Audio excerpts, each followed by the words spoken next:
నీ జీవితంలో భగవంతుడు ఒక భాగం మాత్రమే అయితే అది భౌతికం. భగవంతుడే నీ జీవితం అయితే అదే ఆధ్యాత్మికం.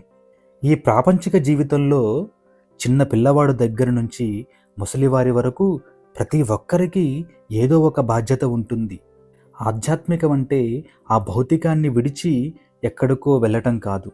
తనకున్నటువంటి ఆ బాధ్యత ఏదైతే ఉందో ఆ ధర్మపరమైనటువంటి ఆ బాధ్యతను సమాజంలో భౌతికంగా ఒక మంచి గుర్తింపును సాధిస్తూనే ఆ చేసే పనిలో ప్రతి క్షణం కూడా ఆ భగవంతుని యొక్క నామాన్ని స్మరిస్తూ మనసులో ఆ దైవం యొక్క ఆలోచనను మనం కలిగి ఉండి ప్రతి క్షణం ఆ దైవంపై మనసు నిలపడమే ఆధ్యాత్మికం. ఆ విధంగా ఆ భగవంతుడే నీ జీవితం అనే విధంగా ప్రతి క్షణం నీవు ఆ భగవంతుడితో ఉండగలిగితే నీవు చేసే ప్రతి కార్యం కూడా దిగ్విజయం అవుతుంది.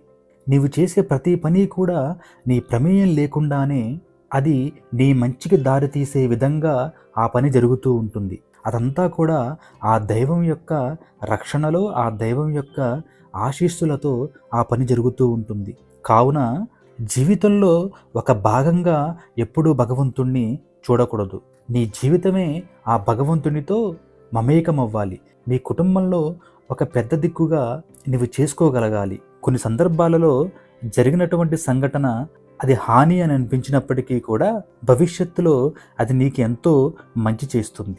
అందుకే ప్రతిక్షణం ఆ దైవం యొక్క నీడలో అండగా ఆ దైవనామస్మరణ చేస్తూ ఉండగలిగితే నిజమైనటువంటి ఆధ్యాత్మికం యొక్క అనుభూతిని పొందవచ్చు.